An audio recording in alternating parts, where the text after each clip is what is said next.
दोस्तों कैसे आप सब। इस टाइम आप लोग का मेंस्ट्रुएशन जो क्वेश्चन चल रहा हुआ है, तो इसमें अगर आपको कोई दिक्कत है, अभी आप नए वीडियो पे आए हैं, अगर दिक्कत थोड़ी समझने, तो आप इससे पहले जो आपको पुराने वीडियो सारे बता चुके हैं। आप सेट में चाहिए, सेट 9 से स्टार्ट करिए, 10 से स्टार्ट करिए, फार्मूले से सारा स्टार्ट हुआ है, तो आप अच्छे से वहाँ से बेसिक समझ सकते हैं। ठीक है, उसके बाद एक एक दो दो तीन तीन क्वेश्चन मैंने करके हर वीडियो में बताया। ज़्यादा मैं इसलिए नहीं बताती हूँ क्योंकि मेंस्ट्रुएशन जो है वैसे भी अगर बड़ा वीडियो बनाएंगे आप बोर होंगे। छोटा सा वीडियो बनाएंगे, एक ही दो क्वेश्चन बताएंगे, तो आप अच्छे समझेंगे, तो आप उस टाइप से कई क्वेश्चन सॉल्व कर सकते हैं। ये हमारा टारगेट होता है, इसलिए मैं छोटा वीडियो बनाती हूँ।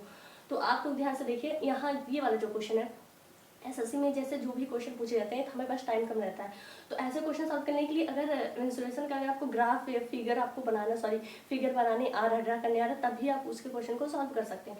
तो अब यहाँ पे जैसे हम इस क्वेश्चन को उठा रहे हैं, आप ध्यान से देखिएगा, हर क्वेश्चन स्टेप बाय स्टेप आप फिगर पे मैं ड्रा करूंगी। आप भी इस प्रकार से क्वेश्चन अगर आपको मिल रहा है तो आप इस तरीके से सॉल्व करिए, तो 100% आपका आंसर सही आएगा।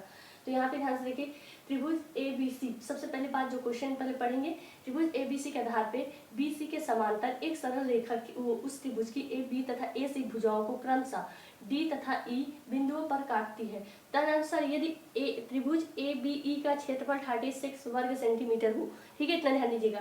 फिर त्रिभुज ACD का क्षेत्रफल कितना होगा, मतलब एक की वैल्यू दी गई है 36, तो दूसरा का पूछा कितना होगा। सबसे पहले जो फिगर क्या है, त्रिभुज, पहले एक त्रिभुज की बात की गई है, किसकी, एक त्रिभुज की। तो एक आप पहले एक ऐसे त्रिभुज आप बना दीजिए, ठीक है, एक ट्रायंगल आपका तैयार हो गया।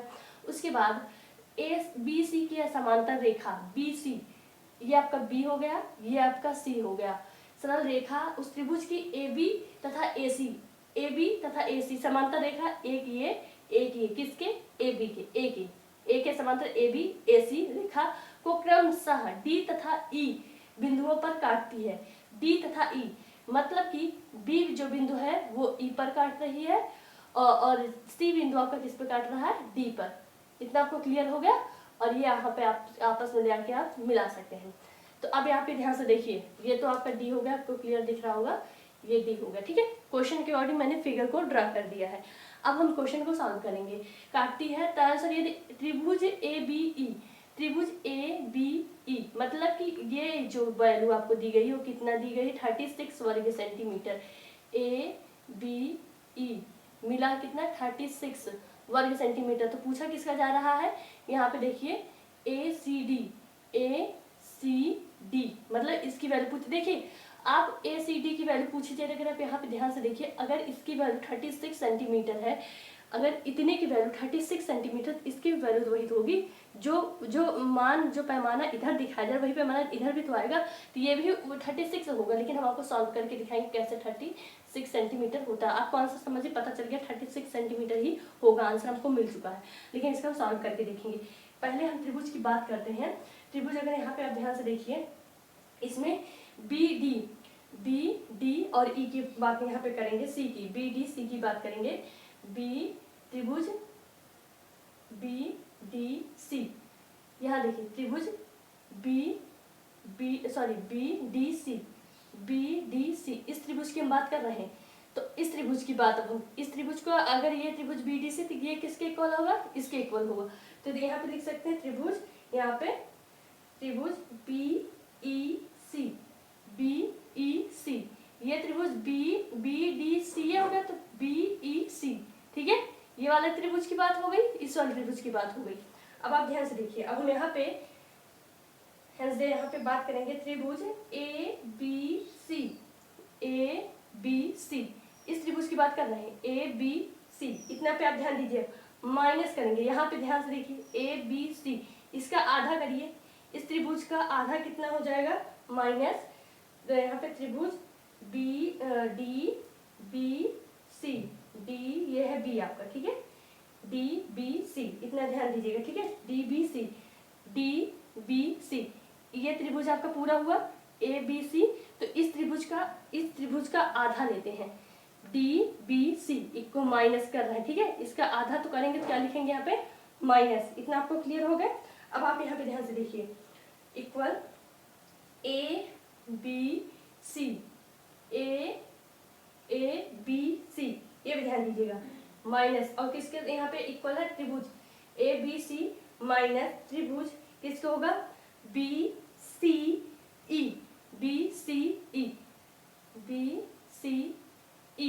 हमें 36 लाने के लिए आपको एकदम क्लियर समझाते चल रहा है। BCE इतना आपको समझ में आया। अब आप ध्यान से आगे देखिए, यहाँ पे हम लिख सकते हैं त्रिभुज ए, यहाँ पे देखिए ADE, ये त्रिभुज ADE, त्रिभुज ADE, ये किसके इक्वल होगा? ADE किसके इक्वल हो जाएगा? जिसकी वैल्यू दी गई है आपको A, यहाँ पे सॉरी ABC, यहाँ पे ABE, ये वाला जो आपको वहाँ पे कितना किसका होगा? ABE, किसके होगा? ABE, जिसकी वैल्यू आपको दी गई थी ABE, तो कितना होगा? कितना दिया गया था? 36 वर्ग सेंटीमीटर। अगर आपको इसकी वैल्यू ABE की वैल्यू 36 वर्ग सेंटीमीटर दिया गया है, तो आपको ACD की वैल्यू कितनी दी जाएगी? यहाँ पे देख लीजिए ACD, यही तो पूछा जा रहा है। अगर ये इतना है वर्ग सेंटीमीटर है, तो आपका ADC भी कितना होगा? 36 वर्ग सेंटीमीटर ही तो होगा। ये मैंने कंफर्म इसलिए समझाया ताकि आप अच्छे समझ सके। अगर ये ADE इक्वल बराबर है ABE के, तो आपका यहाँ पे AED इक्वल होगा ACD के। AED अगर आप निकालेंगे ADE इक्वल ACD, मतलब जितनी वैल्यू इसकी उतनी वैल्यू उसकी होगी। क्लियर? आपको कॉन्सेप्ट समझ में आ गया होगा। नहीं आएगा तो आप मुझे कमेंट करके बता सकते हैं, ठीक है। यहाँ जितने इस टाइप जितने क्वेश्चन है आप कोशिश करिएगा सॉल्व करने के लिए। चलिए और इस टाइप के और क्वेश्चन हम लोग देखते हैं कैसे सॉल्व करना है। ये देखिए कॉन्सेप्ट मेन बेसिक हम आपको समझा रहे हैं। ये मत एक वीडियो में कितने क्वेश्चन समझाए गए हैं, बस आप ये देखिए आपको समझ में कितना आया है, ठीक है। अगर इस टाइप के क्वेश्चन मिलते हैं तो आप सॉल्व जरूर करिएगा, और आपको टाइम भी कम से कम मिलेगा। प्रश्न बस समझने का प्रयास करिएगा।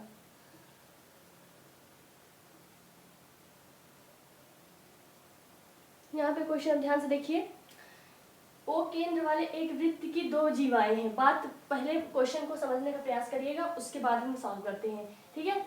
जीवाएं AB तथा CD P बिंदु पर मिलती हैं और कोण AOC बराबर 50 डिग्री सेल्सियस, कोण BOD 40 डिग्री सेल्सियस है, तो कोण BPD का मान कितना होगा? मतलब कि AB और CD का जो वैल्यू दी गई वो किस पे? P बिंदु पर मिलती हैं। किस बिंदु पर मिल रही है? P बिंदु पर। सबसे पहले ओ केंद्र वाले एक वृत्त की जीवा है। सबसे पहले O केंद्र की एक हम जीवा करेंगे, ठीक है। O वृत्त केंद्र की ये जीवा, यहाँ पे आप ध्यान से देखिए इस क्वेश्चन को। यहाँ पे थोड़ा वृत्त हम क्लियर फॉलो अप करके इसको क्लियर बना देते हैं, उसके बाद समझा रहे हैं, ठीक है। यहाँ पे देखिए ओ केंद्र वाले एक वृत्त की दो जीवा। सबसे पहले आप एक वृत्त बनाइए। किसके क्या बनाएंगे? एक वृत्त बनाइए। जैसे क्वेश्चन कहता जाए आप बस वैसे ही करते जाइए। एक वृत्त आप बनाइए, ठीक है। ये हमारा एक पॉइंट होगा सेंटर, जिससे हमने एक वृत्त का निर्माण किया। उसके बाद वृत्त की दो जीवाएं हैं। बात ध्यान से देखिए, AB तथा CD कितनी जीवाएं हैं आपकी? दो जीवाएं हैं। और किस बिंदु P बिंदु पर वो क्या कर रहे हैं? आपस में आके मिल रही है। इसका मतलब ये है कि हमारी जीवा जो है आपस में जो मिल रही है वो कट रही है, ना कि हम ऐसे ऐसे करके वो जीवा खींचेंगे। हमारा बस इस बेसिक पे ध्यान दीजिएगा। थोड़ा आपके सेंटर से दूर होके उसके बाद वो जीवा आपस में क्या करेंगी? काटेंगे एक दूसरे को, और वो जीवा आपस में आके AOC फिर क्या BOD बना रही है, ठीक है। इसको भी ध्यान दीजिएगा। AOC BOD ये आपस बना रही है। ये हमारा एक सेंटर हो गया। एक जीवा हमारी ये हो गई, ध्यान से देखिएगा। एक जीवा हमारी ये हो गई, और ऊपर ध्यान दीजिएगा बस ये चीज, एक जीवा तो हमारी हो गई, लेकिन और आगे क्या बिंदु आपस में मिलती हैं? वो किस पे? B बिंदु पे आपस में मिल रही हैं। P बिंदु पे आपस में मिलने का मतलब ये है कि एक दूसरे को आपस में क्या कर रही हैं? काट रही हैं। ये आपके P बिंदु हो गए जो आपस में ये दोनों को काट रही हैं। और उसके बाद हम यहाँ पे इनको हम आपस में क्या करेंगे? मिला देंगे। ये हमारी जीवा थी, जीवा हमारी ये थी, इनको हम आपस में मिला रहे हैं। तो हमारी कौन कौन सी ये P बिंदु पे आपस में क्या करें? काट रही हैं। और कौन से? AB तथा CD। क्या AB, ये हुआ A तथा AB, और ये हमारे क्या हो जाएगा? C और D। अब बात क्लियर होगी, इतना कंफर्म आपको हो गया? कोई कंफ्यूजन? ये अब ये जो हमारा है इनको हम आपस में लाके यहाँ से मिला सकते हैं, यहाँ से।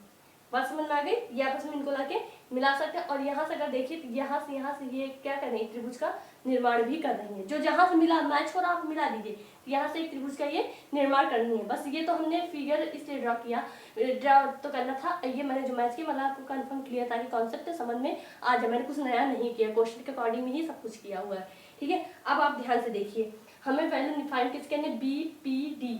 यहाँ से देख लीजिए जरा, BPD मतलब कि हमें इस कोण की वैल्यू निकालनी है। बात क्लियर हो जाएगी। देखिए AOC, ये हमारा O केंद्र है, ध्यान दीजिएगा। AOC इसकी जो वैल्यू दी गई है 50, और अगले की देखिए BOD, और इसकी जो वैल्यू दी गई है कितनी दी गई है आपको 40, और फाइंड किसकी करनी है BPD, मतलब इसकी वैल्यू आपको दी गई है, इसकी वैल्यू दी गई है और हमें इसकी वैल्यू यहाँ से यहाँ तक की फाइंड करनी है, यहाँ से यहाँ तक की इसकी वैल्यू क्या करनी है फाइंड करनी है, और इसकी वैल्यू यहाँ से यहाँ तक की हमको दी गई है 40 सेंटीमीटर, और ये इसकी जो वैल्यू दी गई है 50 डिग्री से। अब आप इस चीज को ध्यान देंगे। अब यहाँ से बात करेंगे कोण, यहाँ देखिए AOC कोण, AOC की पहले बात करिए, AOC इक्वल किस कोण के, सॉरी कौन से कोण है प्लस, यहाँ तो वो जोड़ेंगे ना प्लस कोण BOD, कोण BOD, ठीक है, इक्वल टू ध्यान बहिष कोण है, ये आपका कौन सा कोण है बहिष कोण है, तो त्रिभुज का बहिष कोण के लिए क्या करेंगे, 2 त्रिभुज ABC बहिष कोण, त्रिभुज ABC प्लस 2 कोण BCD, ये B है आपका, ठीक है, बहिष कोण है ये त्रिभुज का बहिष कोण। अब आप ध्यान से देखिए, यहाँ से आप 2 कॉमन ले लीजिए, ब्रैकेट में आपका क्या बचेगा ABC प्लस, सॉरी कोण के साथ लिखेंगे ब्रैकेट में त्रिभुज BCD इक्वल टू, यहाँ पे देखिए ABCBCD, ये जो आपका होगा इक्वल किसके होगा 2 कोण किस कोण के इक्वल में होगा, ध्यान से कि BPD, कोण BPD के बराबर, किसके BPB, यहाँ से BPD कोण के बराबर में होगा। अब आप यहाँ से देखिए, यहाँ से हम लिख सकते हैं कोण BPD इक्वल टू 1/2, यहाँ से देखिए 1/2, आपका जो वैल्यू दिया गया था AOC BOD, कोण AOC की वैल्यू कितनी थी 50, यहाँ से मल्टीप्लाई प्लस, यही तो था, यहाँ से मल्टीप्लाई में प्लस, उसके बाद इसका कितना था 40, कितना था 40, यहाँ से डिग्री, यहाँ से आप कर लीजिए 1/2 इंटू, इनको ऐड करेंगे कितना 4 90, कितना आएगा 90, 2 1 2 245 जा 90, कितना आएगा 45 डिग्री सेल्सियस। BPD की वैल्यू जो आपकी आ गई है